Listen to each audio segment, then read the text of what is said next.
끝없이 펼쳐진 메마른 땅. 사막에서 식물과 생물의 흔적을 찾기 어려운 이유. 그건 물이 없기 때문입니다. 이는 곧 살아있는 모든 생명과 물의 관계를 설명하고 있습니다. 우리는 숨을 쉬는 것처럼 자연스럽게 그리고 당연하게 물을 사용합니다. 항상 풍족하게 사용했기에 언젠가 부족해질 거라는 생각을 해본 적이 없죠. 설사 물 부족에 관한 이야기가 어디선가 들려도 아주 먼 미래의 이야기로 치부했을지도 모릅니다.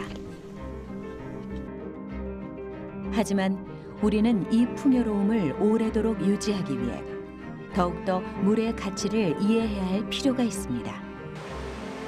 자연이 선사하는 가장 맑은 자원, 물이 순환하는 그 보이지 않는 길 속에 자원을 효율적으로 관리할 수 있는 방법이 깃들어 있는데요.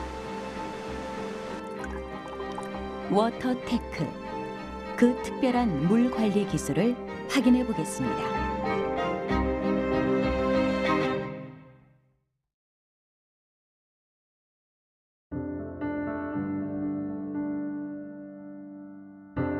물의 시작, 그곳은 바다입니다. 바다에서 발생하는 거대 증발은 수증기를 형성하고 하늘로 상승한 수증기는 한데 모여 구름을 형성합니다. 그리고 비나 눈의 형태로 다시 지상에 떨어지죠. 바다에서 증발한 수증기 양의 약 9%가 육지로 이동합니다. 바다에서 하늘로 다시 육지로 돌아온 물은 땅 위로 흘러 하천과 호수를 만들고 땅 속으로 흘러 지하수를 형성합니다. 이러한 주기로 물은 끊임없이 순환하는데요. 물의 순환을 시간으로 환산한다면 대기에서 8일, 하천에선 16일, 그리고 지하수로는 1400년이라는 시간을 거칩니다. 결국 강수로부터 생성된 땅 위의 물이 오랜 시간을 돌고 도는 과정 속에서 우리가 물을 활용할 수 있는 것이죠. 하늘에서 비가 내리면 그게 이제 먼저 대지를 적시고 그 일부는 이제 토양 속으로 들어가지만 그게 또 비가 더 많이 오게 되면은 지표면을 흘러서 하천으로 나가서 이제 하천에 물이 많아지는 거죠. 근데 그게 어느 정도 진행이 되면 또 땅 속에 물이 가득 찹니다. 또 비가 그치고 나면 그 땅 위에 있는 땅 속의 물이 이제 증발하고 또 일부는 이 나무의 잎을 통해서 증산을 하게 됩니다. 그래서 또 위로 올라가듯이 결국은 내린 만큼의 비는 땅 위에서 흘러서 바다로 빠지게 되는데 그 강수, 증발, 유출, 함양 이 과정들을 우리가 물순환이라고 합니다.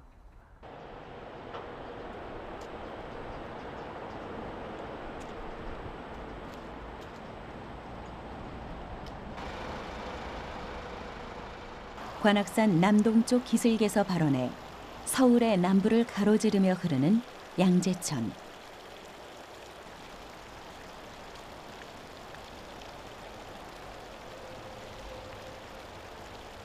이곳에서 하천을 관측하고 있는 연구진을 만났습니다. 지난번에 측정해 놓은 자료 있으니까 그거하고 이번에 비교해서 이거 양손 가득 챙기는 장비들은 하천의 유량을 측정하기 위한 것인데요. 흐르는 물의 양을 어떻게 확인할 수 있는 걸까요?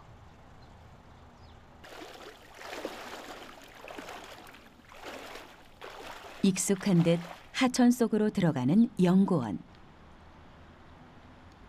이들은 지난 1년간 한 달에 한 번씩 양재천의 수위와 유속을 관측해오고 있는데요.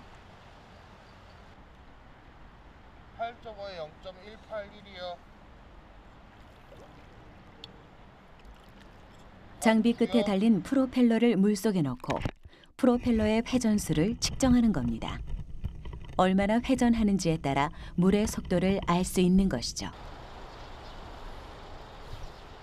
프로펠러가 돌아가면서 그 회전수가 그 물의 속도를 자동으로 이제 변환시켜서 측정을 하는데 여기가 구간을 50cm마다 재고 있거든요. 그리고 저희가 이 구간에 측량을 해놨습니다. 단면을. 그래서 그 단면에 형상이 나오기 때문에 그 수위하고 거기를 통과하는 유속만 알게 되면 그 단면을 통과하는 유량을 합산해서 우리가 구할 수가 있습니다.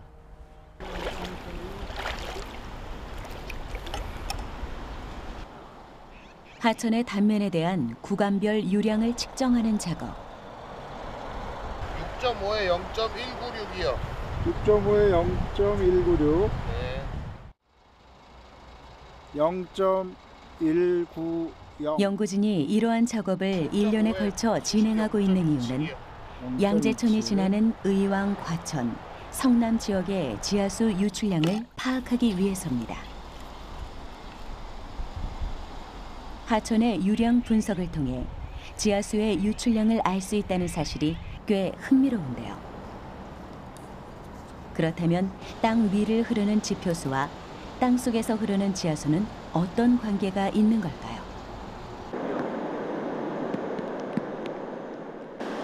비가 오면 지표면의 물이 하천으로 모이기 때문에 하천의 수위가 높아지는 것을 눈으로도 확인할 수 있습니다.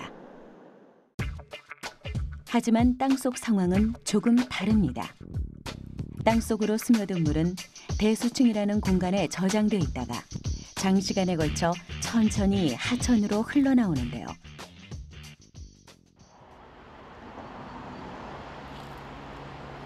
지표수와 지하수는 결국 서로 연결돼 있으며 지하수가 하천으로 유입되는 양을 알 수 있다는 건 반대로 지역의 지하수 함량을 검증할 수 있다는 의미인 것이죠. 조금 수위가 내려갔네. 아무래도 비가 오지 않아서. 여름, 확실히 겨울에는 내려갔다 여름에 수온이 많이 올라가고 그다음에 요거는 이제 수위가 비가 왔을 때 연구진이 주목하고 있는 건 지하수의 활용입니다. 유속이 별로 안 나오는 것 같더라고. 네. 비가 많이 올 때 물을 땅속에 저장해 두었다가 가뭄이 왔을 때 꺼내어 사용할 수 있는 비상수단. 지하수라는 수단을 통해 물을 효율적으로 나눠 사용하는 일은 강수량이 편중되어 있는 우리나라의 경우 꼭 필요한 일일 겁니다. 그러니까 우리나라는 강수가 여름철에 집중하는 현상이 있고요. 그 다음에 유출이 빨리 일어납니다. 산지가 70%이기 때문에 또 유럽 같은 나라는 연중 골고루 비가 오고 연중 천천히 물이 흘러가는 반면에 우리나라는 여름에 물이 쫙 빠져나가죠. 사실 그게 다 쓸 수 있는 물로 전환할 수 있으면 좋은데 그게 안 된다는 겁니다. 그래서 지금 새롭게 대두되는 개념이 지표수와 지하수의 연계 이용입니다. 지하수는 지표수에 비해서 증발이 되지 않기 때문에 기후변화에 대한 탄력성이 높아요.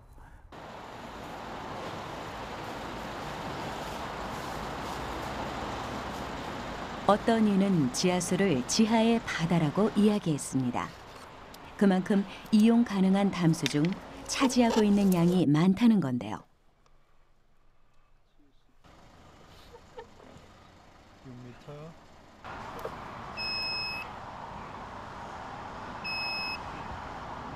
6m. 하지만 지하수 이용은 약 10%에 불과합니다.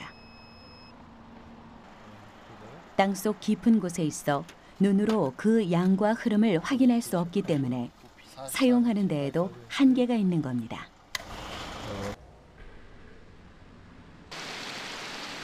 호수나 하천처럼 그 모습을 볼 순 없지만 우리의 발밑에서 아주 오랜 시간 머무르며 순환하고 있는 지하수. 과거 상수도 시설이 갖춰지기 전에는 우물에서 물을 길어서 생활용수로 사용했는데 그 우물물이 바로 지하수입니다. 지하수는 수온의 변동이 거의 없고 미생물이나 오염물이 적습니다. 한 번 오염되면 자정 속도가 느려 회복하기가 매우 어렵다는 단점이 있지만 지하수를 대량 저장하고 있는 대수층이라는 공간은 경제적 개발이 가능하다는 장점을 지니고 있죠.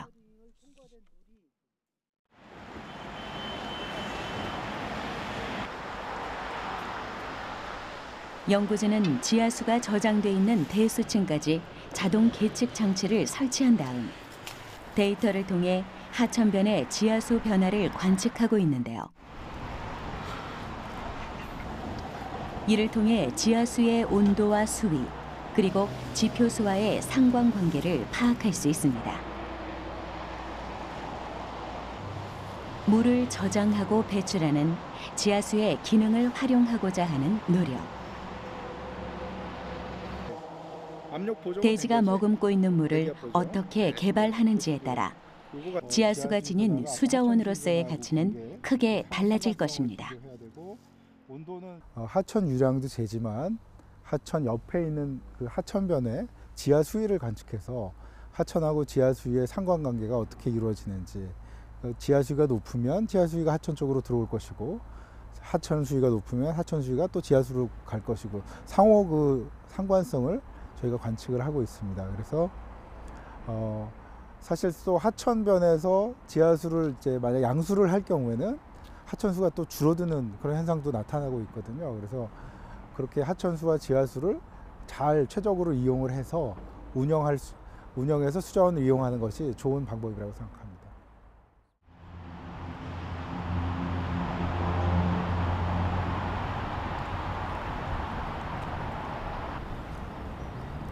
한국건설기술연구원 수자원 연구동.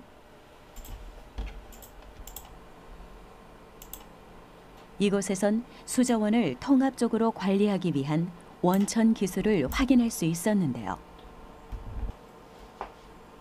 분석 지역의 인위적, 자연적인 물 순환 구조를 파악해 수자원의 변화를 총체적으로 예측, 평가할 수 있는 기술. 한국형 물순환 모형입니다.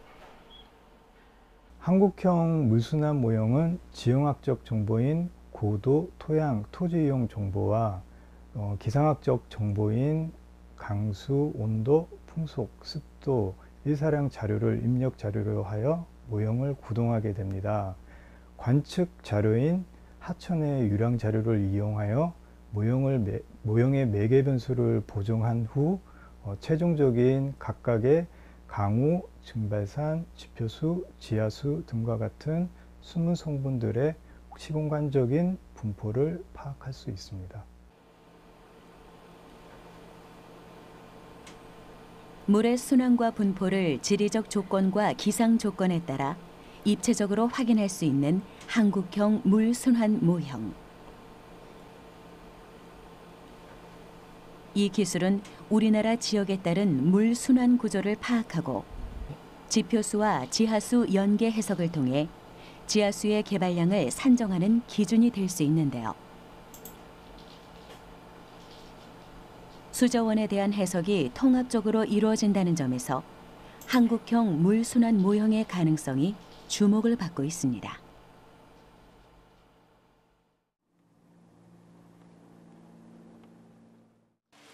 특히 지하수 분포에 대한 해석은 시범 농가에 적용돼 활용되고 있는데요. 겨울철이 되면 시설 재배를 집중적으로 하는 지역에선 지하수 사용이 급증합니다. 수막 재배를 하기 때문인데요. 겨울철 비닐하우스 지붕 사이에 지하수를 뿌려 수막을 만들고 이를 통해 낮 동안 데워진 하우스 내부의 열이 빠져나가지 못하도록 막는 농법. 연구진은 한국형 물 순환 모형을 이용해 비닐하우스 설치 지역의 장기적인 물 부족량을 사전 예측하고 가뭄에 대한 대안을 제시했는데요. 이와 같은 예측 결과를 바탕으로 지질자원연구원에선 대수층 순환식 수막 재배 시스템을 구축했습니다. 지하수를 사용한 다음 사용한 물을 다시 땅속에 주입하는 건데요. 지하수뿐만 아니라 빗물도 모아 지하로 환원할 수 있도록 설계돼 있어 지하수의 수위를 일정하게 보존할 수 있습니다.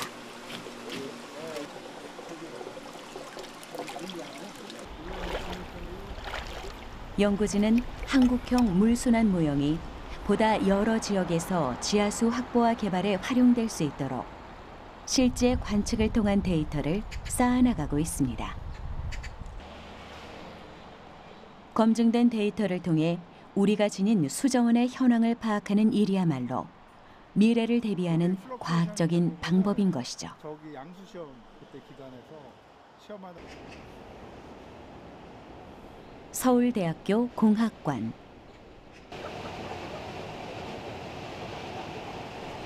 이곳 옥상에 물을 관리하는 또 다른 기술이 구축돼 있다고 하는데요. 가장 먼저 시선을 끄는 건 각종 채소들로 이루어진 옥상 텃밭과 잡초를 제거하고 있는 학생들입니다.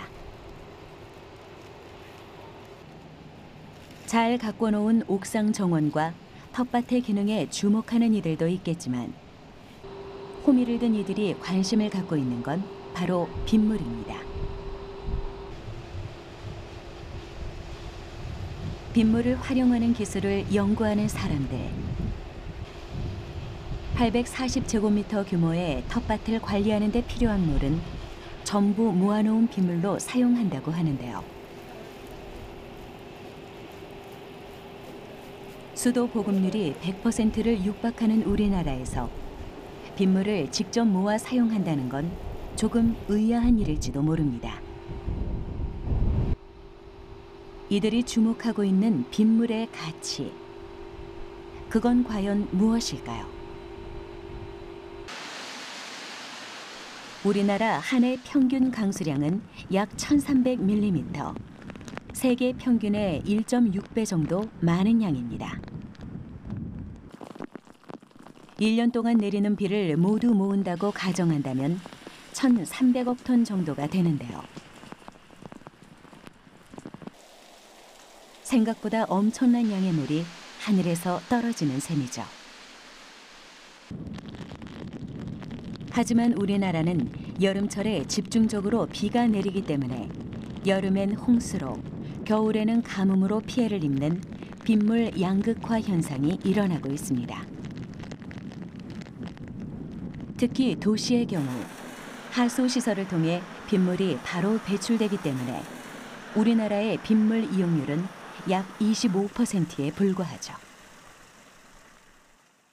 홍수가 날 때, 비가 많이 올 때 모아두는 거예요. 그러면 마이너스 가치가 없어지고 그 물을 뒀다가 가뭄 때 쓴다고 그러면 아주 소중하게 쓸 수 있으니 이걸 재앙, 어떤 때는 축복이고 어떤 때는 재앙인데 재앙을 축복으로 만드는 방법이 있습니다. 그것은 바로 빗물을 모아뒀다가 덜 천천히 내려가게 하고 그 물을 나중에 쓰는 것입니다.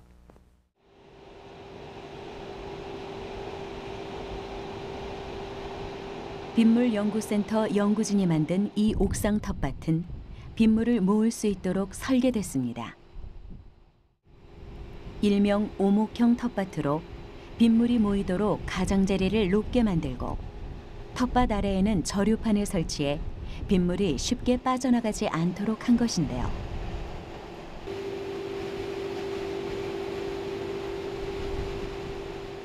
연구진이 개발한 빗물 저류판을 살펴보면 비가 올 때 빗물의 유출 속도를 줄이는 구조로 텃밭의 흙을 촉촉하게 유지해주는 역할을 한다고 합니다.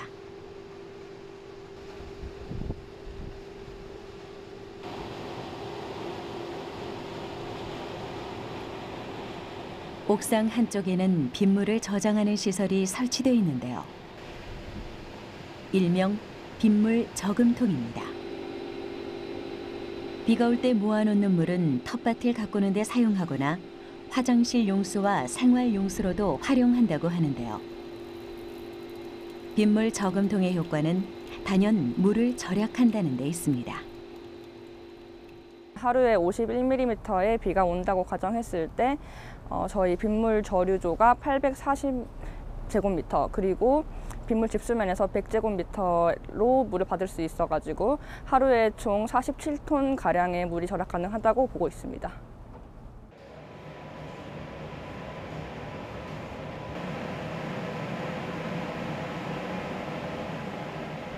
이곳은 빗물 필터실입니다.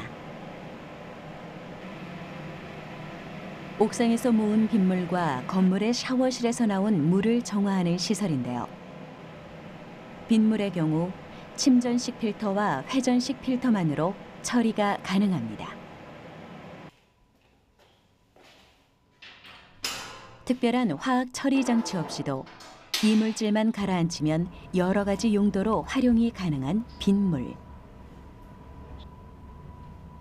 산성비나 대기 오염으로 빗물에 대한 신뢰도가 그리 높지 않은 현대인들에게 빗물의 사용은 탐탁지 않은 일일지도 모르는데요.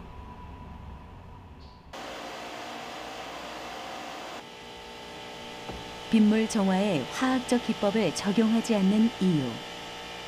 그건 특별히 제거할 요소가 없기 때문입니다. 빗물에서는 처리할 것이 찾아보니까 없어요. 화학적 물질을 집어넣어서 처리할 만한 대상이 없습니다. 가령 지하수 같은 경우에는 비소가 있고 철이 있고 뭐 있는데 그런 것들은 화학적 처리를 해야지만이 제거되는데 빗물은 유통 과정을 보게 되면은 내려오면서 지붕에만 닿은 물이기 때문에 증류수가 지붕에만 닿았기 때문에 여기는 화학적으로 처리해야 될 대상이 없습니다.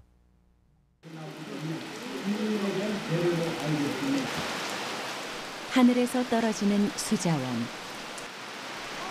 빗물의 가치에 대해 우리는 한 번 더 생각해 볼 필요가 있습니다.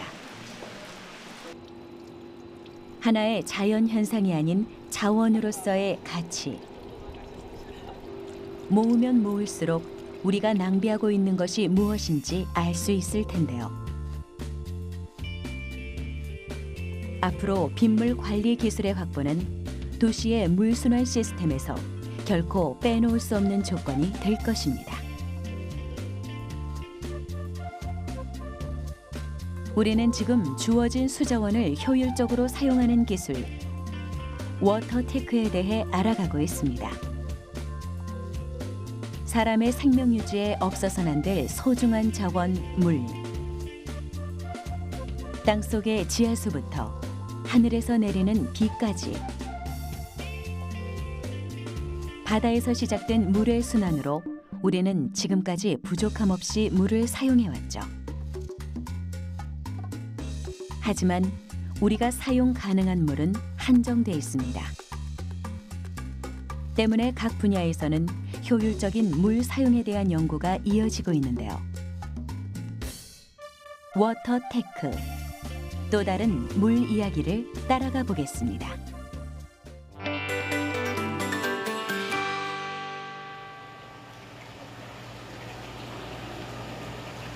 이번엔 친환경 농업 기술을 연구하는 곳을 찾았습니다.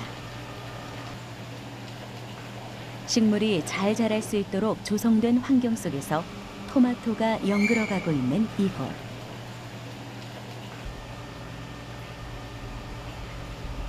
물을 사용해 육지 식물을 키우는 수경 재배가 한창인데요.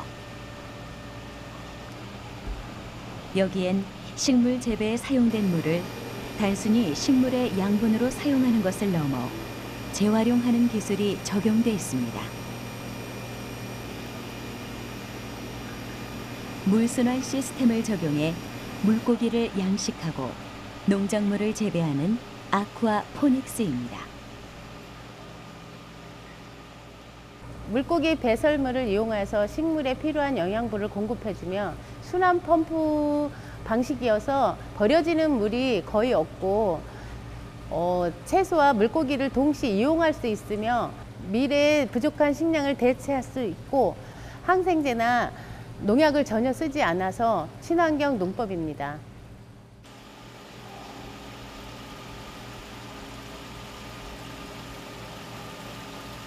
아쿠아포닉스란 양식과 수경 재배를 결합해 만든 말로 물고기 분비물을 이용해 식물을 키우는 순환형 시스템을 말합니다. 수산 양식 산업으로 인한 환경 오염을 줄이고 경지 면적이 좁은 우리나라의 농업 한계를 극복할 수 있는 농법으로 주목받고 있는 시스템인데요. 물고기 양식과 수경 재배, 각각의 특징을 짚어보면 아쿠아포닉스의 핵심 기술을 확인할 수 있습니다.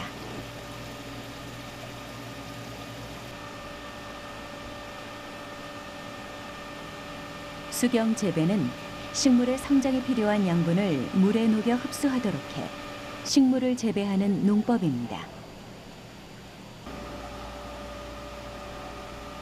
물이 흙의 역할을 대신한다고 보면 되는데요. 식물이 성장할 때 필요한 양분을 물에서 직접 흡수할 수 있어 식물의 성장 속도가 빠른 장점이 있습니다.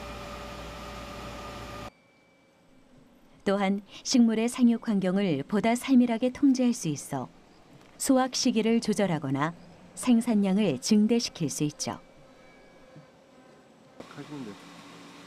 하지만 물이 오염된다면 병해충에 빠르게 전염될 수 있기 때문에 수질 관리에 만전을 기해야 합니다.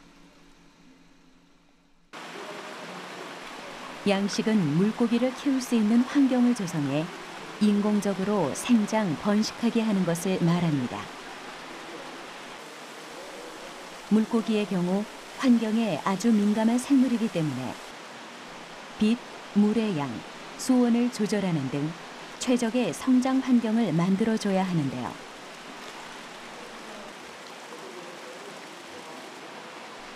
특히 수조에 물고기의 배설물이 쌓이게 되면 암모니아의 농도가 높아지고 이는 물고기의 폐사로 이어질 수 있어 물을 규칙적으로 교체해 주어야 합니다.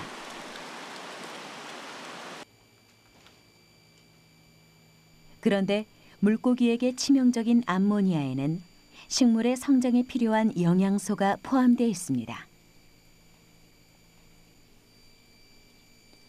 물고기 사육에 사용된 물을 식물에게 주입하면 식물 성장에 도움을 줄 수 있다는 것이죠.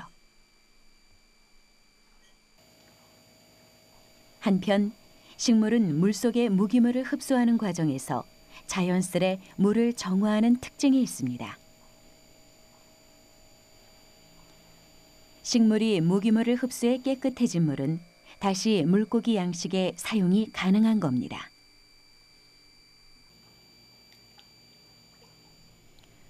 이렇게 식물과 물고기는 서로에게 필요한 물을 제공하는 공생 관계가 될 수 있습니다. 이를 가능케 하는 것이 바로 물순환 시스템인데요. 물고기의 배설물로 오염된 물을 버리지 않고 다시 사용함으로써 물을 절약하는 아쿠아포닉스의 핵심 기술입니다. 아쿠아포닉스 시스템에서는 물고기가 자라는 양어수가 채소가 자라는 재배 베드로 이동하게 됩니다. 채소가 자라는 데는 약 12가지 이상의 그러한 무기물들이 필요합니다. 그래서 물속에 있던 이러한 무기물들이 채소의 뿌리를 통해서 흡수되어서 물에 그 무기물의 이온의 농도를 낮춤으로써 물이 정화될 수 있습니다. 이것이 바로 아쿠아포닉스의 원리가 되겠습니다. 암모니아가 포함된 양식수를 여과기로 보내면 암모니아는 식물이 흡수할 수 있는 형태로 바뀜과 동시에 식물에게 전달되고 식물은 공급받는 물 속에서 무기물을 흡수하며 물을 정화시켜 수조로 흘려보내는 것이죠.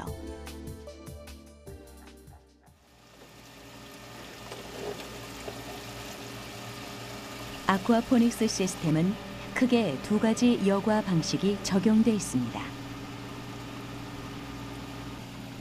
큰 노폐물이나 찌꺼기를 걸러내는 물리적 여과기를 활용하는 방법. 그리고 생물학적 여과입니다.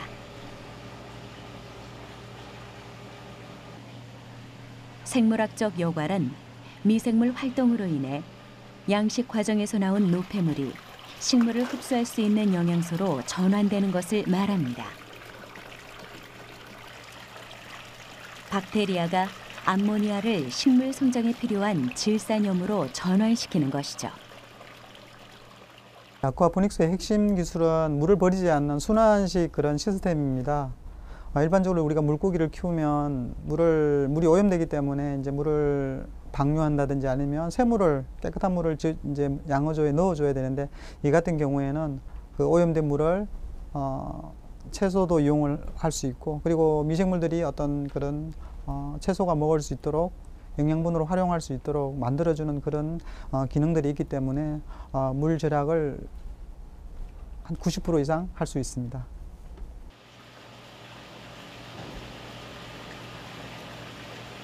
오염된 물을 버리지 않고 여과해 식물 성장에 사용하고 식물로 인해 정화된 물은 또다시 양식에 사용하는 것은 물 절약 효과를 가져왔습니다.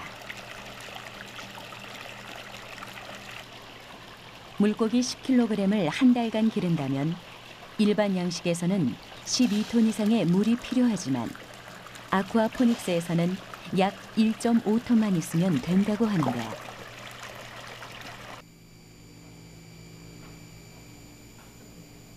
수질을 체크하며 물고기와 채소에게 최상의 성장 환경을 조성하기 위해 노력하는 연구진. 이 데이터들을 기반으로 아쿠아포닉스 시스템의 표준 모델을 개발하고 있는 건데요. 물의 온도 28.9. 농업계에 불어온 변화의 바람 속에서 물 순환 시스템이 확대 보급된다면 그만큼 물을 효율적으로 사용할 수 있겠죠. 아쿠아포닉스는 물을 절약할 수 있는 것은 친환경적인 기술일 뿐만 아니라 물고기도 생산할 수 있고 그리고 채소도 생산할 수 있습니다. 이러한 기술은 외부 환경에 크게 영향이 없이 생산할 수 있기 때문에 앞으로 친환경적일 뿐만 아니라 어떠한 기후 변화에서 저희들이 대비해서 식량을 생산할 수 있는 그런 기술이 되겠습니다. 또한 농가 단위에서는 물고기와 채소의 수익을 동시에 생산성이 있기 때문에 수익이 높은 그런 고부가가치 산업으로 저희들이 생각하고 있습니다.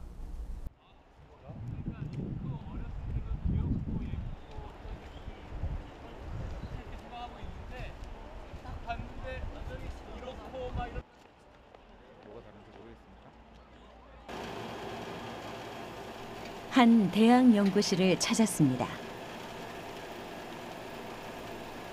실험 준비로 분주한 연구진들. 이들이 실험하고자 하는 건 바닷물을 우리가 사용할 수 있는 담수로 만드는 기술, 해수 담수화입니다. 해수 담수화 기술을 현장에 적용하기에 앞서 새롭게 개발한 기술의 타당성을 확인하고 장단점을 파악하려는 것이죠. 최근 기후변화와 물 사용량 증가로 인해서 전 세계적으로 물 부족의 위기가 증가하고 있고요. 우리나라도 아마 예외는 아니라고 생각을 합니다. 해수 담수화는 지구상에 존재하는 물의 대부분을 차지하는 해수를 이용을 해서 깨끗한 물을 만들어내는 그런 기술이기 때문에 물 부족을 해결할 수 있는 근원적인 방법으로 반드시 확보해야 되는 그런 기술이라고 말씀드릴 수 있을 것 같습니다. 세계 곳곳에선 지구온난화 현상으로 인해 강수량이 줄어들고 심각한 가뭄이 일어나고 있습니다. 물 위기가 표면적으로 드러나고 있는 것이죠. 하지만 지구상에서 우리가 실제 사용할 수 있는 물은 1% 미만입니다. 만약 지구상에 존재하는 물 중 97%가량을 차지하는 해수로 사용 영역을 넓힌다면 앞으로 다가올 위기 상황은 사라질 텐데요. 해수 담수화 플랜트가 미래의 수자원 고갈 대비책으로 주목받고 있는 이유가 바로 그것이죠. 해수 담수화 플랜트라고 하는 것은 그 해수를 담수를 생산하기 위한 어떤 종합적인 어떤 그 과정과 어떤 기계적인 장치를 다 포함을 하고요. 소재, 부품, 장치, 그 다음에 그걸 포함하는 공정이 다 어우러지는 어떤 종합적인 어떤 그 공정이라고 볼 수 있습니다. 이런 것들을 어떻게 보면은 저희가 기계적인 어떤 그 플랜트라는 장치로 대형화를 해서 물을 생산하는 어떤 그 종합적인 시설이라고 보시면 될 것 같습니다. 해수 담수화 플랜트란 많은 양의 해수를 담수로 바꾸기 위해 사용하는 대형 기계적 장치와 그 과정을 아울러 이루는 말입니다. 해수의 염분을 제거하는 기술은 시대에 따라 진화를 거듭하고 있는데요. 해수 담수화에 처음으로 사용된 1세대 기술은 해수를 끓여 증발시킨 후 차가운 해수가 흐르는 관 외벽에서 증기를 응축해 담수를 넣는 증발법입니다. 주로 대용량의 담수화 설비에 많이 사용되는데 에너지 사용량이 매우 높다는 단점이 있죠.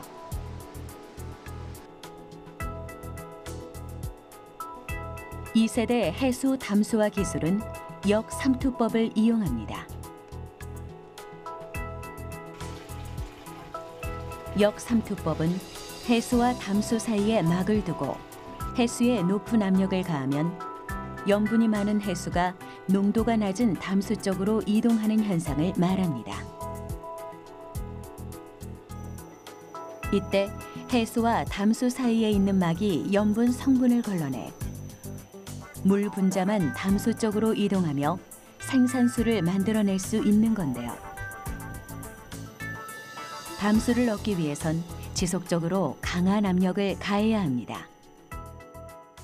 2세대 역삼투 방식 기술이 여러 가지 장점이 있지만 크게 두 가지 단점이 있습니다. 첫 번째 단점은 전기 에너지를 상당히 많이 소모한다는 점이고요. 두 번째 단점은 생산된 물의 양과 거의 유사하게 혹은 그보다 더 많은 양의 농축수가 발생한다는 문제인데요. 농축수의 경우에는 해수보다 더 염분 농도가 높기 때문에 다량으로 방출되는 경우에 해양 생태계에 영향을 미칠 수가 있습니다. 3세대 기술은 이러한 전기 에너지의 과다 소모와 농축수의 환경 영향을 저감하기 위해서 개발된 기술이라고 이해하시면 될 것 같습니다.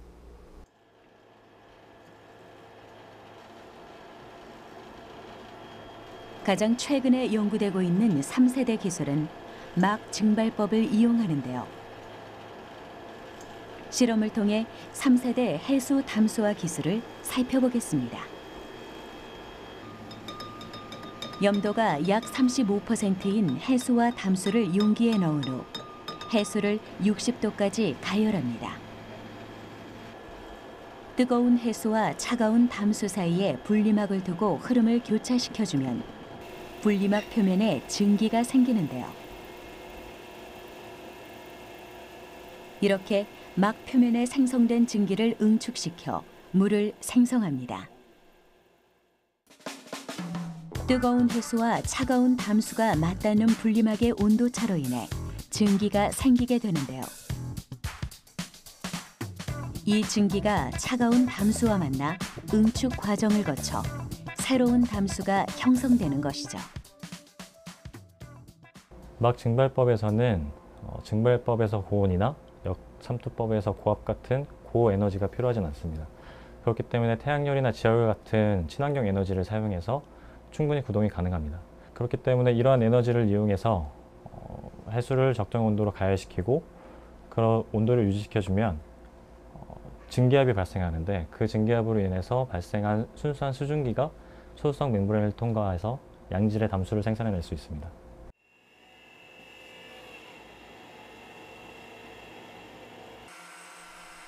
시간이 지나면 지날수록 증발되는 해수의 양은 점점 줄어들고 담수의 양이 증가하는데요. 염도를 측정해보면 약 35%였던 해수의 염도가 약 43%까지 높아진 것을 확인할 수 있습니다. 농도가 높아졌다는 건 염분을 남기고 순수한 물만 증발했다는 것이죠. 담수의 경우 염도 0%를 유지하는 것으로 보아 해수 담수화가 성공적으로 이루어졌다고 할 수 있습니다.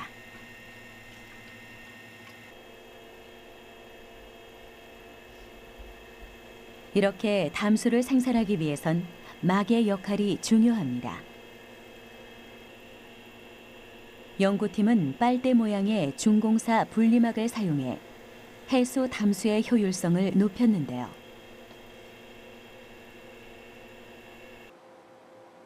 부피가 작은 중공사막을 해수 담수화 플랜트에 적용할 하나의 모듈 안에 많은 수량의 막을 설치할 수 있어 담수의 생산량을 높일 수 있습니다.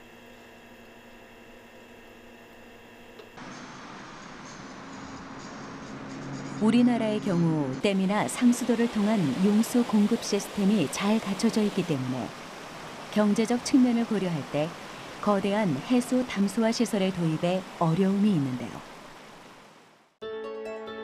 무한에 가까운 수자원. 바닷물을 담수화에 사용한다는 건 다가올 미래를 위한 대안 기술임을 잊지 말아야 할 것입니다. 잘 아시다시피 지금 이제 그 전 세계는 기후 변화에 따라서 물 부족 문제가 굉장히 심각합니다. 그래서 지구상에 있는 물의 97% 이상은 다 바닷물이고요. 우리가 그 담수라고 하는 게 이제 2%인데 대부분 또 빙하 지역에 포함이 돼 있어서 실질적으로 우리가 사용할 수 있는 물은 1% 미만으로 굉장히 적습니다. 지금 개발된 기술보다 좀 더 그 저에너지에서 물을 생산할 수 있는 기술이 개발되어서 우리가 전 세계 어디서나 우리가 쉽게 접근할 수 있는 어떤 그 물로 그런 기술로 이해를 할 수 있을 것 같습니다. 사람은 물이 없으면 살 수 없습니다. 물은 늘 우리의 손이 닿을 거리에 존재해 왔기에 그 부족함을 깨닫지 못했죠.